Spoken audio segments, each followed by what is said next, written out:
Good morning, dear students. We are back again with another important topic, and this topic is very much helpful for us to understand how the infection actually occurs inside the body and what are the different components of that particular infections, and those are called as antigens. Antigens. These are called as antigens. So, antigens in a very clear sense, substances that are capable of introducing specific immune response are called as antigen. एकदम सोपी भाषेमध्ये आपण इथे explain करत आहोत की what are antigens. So antigens are nothing but these are substances which elicit or which are capable of starting an immunological response, which is specific immunological response that they can start on.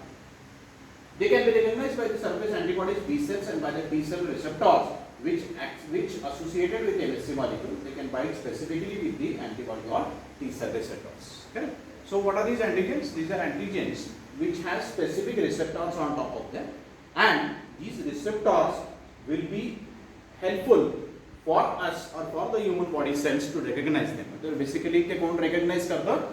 recognize करत असताना T cells किंवा B cells त्यांना recognize करतात. मग कोणाच्या मदतीने recognize करतात? तर MHC, that is major histocompatibility complexes जे असतात त्यांच्या बेसिस वरती ते असतात. एक्झोजिनस अँटीजेन्स. अँटीजेन्सचे प्रकार वेगवेगळे आहेत. वेगवेगळ्या प्रकारचे अँटीजेन्स आपण बघितलं की एक्झोजिनस अँटीजेन्स आणि एंडोजिनस अँटीजेन्स आहे. So what are these exogenous antigens? Exogenous antigens are those antigens which enter into the human body host from the surrounding or external environment. These are basically pollutants, microorganisms, pollens, drugs, etc. की जे मायक्रोऑर्गॅनिझम्स किंवा जे antigen बाहेरून human बॉडीच्या आतमध्ये येत असतात अशा अँटीजेन्सना जनरली आपण काय म्हणणार आहोत? We are calling them as exogenous antigen. Exo बाहेरून, अँटीजेन्स आपल्याला माहिती आहे. So exogenous substance that is entering from outside inside the human body will be called as exogenous antigens. So basically exogenous antigens the काय there again classified into xenogenic or heterogenic antigens, allogenic or idiotypic antigens and autologous antigens. हे वेगवेगळे प्रकार याच्यामध्ये available आहेत. xenogenic antigens म्हणजे काय? Foreign items which are related with tissue transplantation or serology. म्हणजे बाहेरून एखादी सर्जरी झाल्यानंतर एखादा ऑर्गन ह्युमन बॉडीमध्ये टाकला गेला, those will be called as xenogenic antigens. Allogenic antigens, the foreign items which enters when an individual receives a blood transfusion or undergoes transplantation operation. And autologous antigens, group of antigens in a very rare and unnatural. In normal conditions, cell components are non-immunogenic in nature. But in an abnormal condition, cell body components are started to be considered non-self and antigenic component. म्हणजे autologous म्हणजे कोणत्या प्रकारचे अँटीजेन्स आहेत की जे अँटीजेन्स आपल्याच बॉडीमध्ये तयार होत असतात.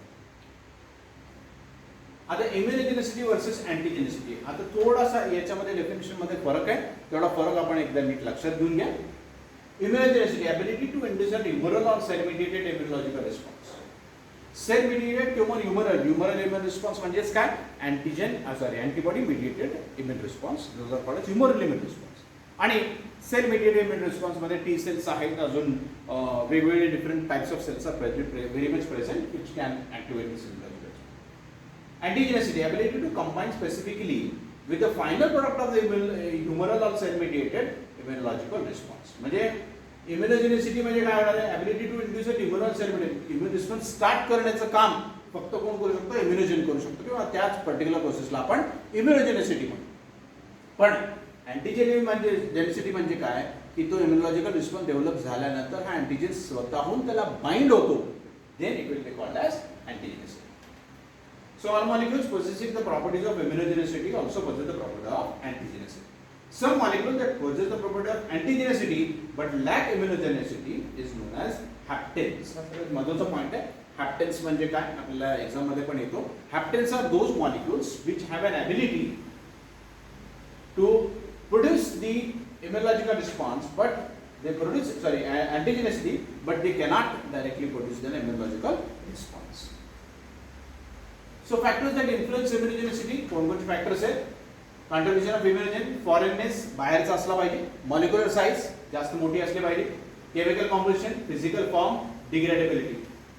Contribution of the biological system, genetic factors आणि एज, आणि method of administration, dose, route and adjuvants. हे वेगळे टाईप्स आहेत ज्या प्रकारे अँटीजनला अँटीजन आपण म्हणू आणि तोच अँटीजन आपल्याला इम्युनॉलॉजिकल रिस्पॉन्स स्टार्ट करून देऊ शकतो.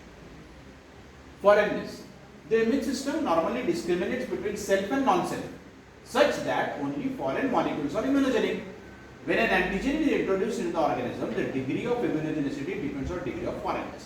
जेवढा तो फॉरेन असणार आहे ऑब्विसली एखादा अँटीजन जो बाहेरून येतो that is foreign to the body. तर मग तो फॉरेन जर आहे तर तो फॉरेन असताना the foreignness has to be defined very clear. Molecular size. This is not an absolute size above which a substance will immunogenic. However, in general, the larger the molecule, the more immunogenicity it is likely to be. The best immunogen tends to have a molecular mass approaching 1 lakh Dalton. Pure immunogens may generally have molecular size 5,000 to 10,000 Dalton. म्हणजे असा size त्याचा कसा असला पाहिजे की 1 लाख डाल्टनच्या वरती तो असला पाहिजे, तेव्हाच आपण म्हणू शकतो की हा प्रॉपरली इम्युनोजेनिक आहे.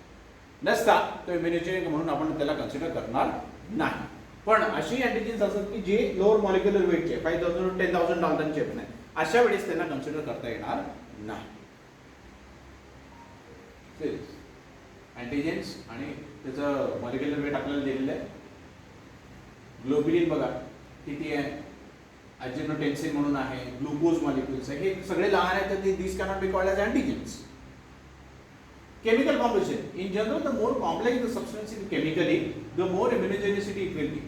The addition of aromatic amino acids like tyrosine or phenylalanine to the synthetic polymers can have a profound effect on immunogenicity. All 4 levels of proteins can contribute to antigenic determinants and hence they affect the immunogenicity. Physical forms in particular antigens are more immunogenic than soluble ones, and denaturing antigens are more immunogenic than native forms of antigens. Degradability. Phagocyte is generally more immunogenic. This is because most antigens and development of immune response require the antigen to be phagocytized, processed and presented to helper T cells. T cells त्यांना recognize करू शकतात, त्याच्यानंतरच ते इम्युनोजन आपण म्हणू शकतो. Genetic factors, आपण genetic फॅक्टर्सच्या बेसिसवरतीच ते अँटीजन रिप्रेझेंटेशन हे केलं जाऊ शकतं. आणि last but not the least, age. Age can also be an influence immunogenicity. Usually the very young and the very old have a diminished ability to mount an immunological response to an immunogen. म्हणजे याच्यामध्ये काय त्यांनी सांगितलेलं आहे की age हा एक major factor असतो. आपल्याला बघा लहान मुलं जे आपल्या घरामध्ये असतात, अगदी तानुलं बाळ जरी असलं तरी त्याला रेट ऑफ इन्फेक्शन होण्याचे चान्सेस खूप जास्त असतात. तसंच एखादा ओल्ड पर्सन आपल्या घरामध्ये जर असेल तर त्या ओल्ड पर्सनला पण इम्युनॉलॉजिकली त्याची बॉडी वीक झालेली असते, सेल्स त्याच्या बॉडीमध्ये पूर्णपणे प्रोड्यूस होत नसतात. And because of that particular old person will be very much prone to have an infectivity in a very large amount. Extra amount मध्ये ती infectivity त्याला होऊ शकते. Correct. So this is how the things have been working. आजच्या लेक्चरला आपण जे शिकलो आहोत ते अँटीजेन्स आणि त्याच्या वेगवेगळ्या प्रॉपर्टीज शिकलो की कशाला आपण अँटीजन म्हणायचं. करेक्ट.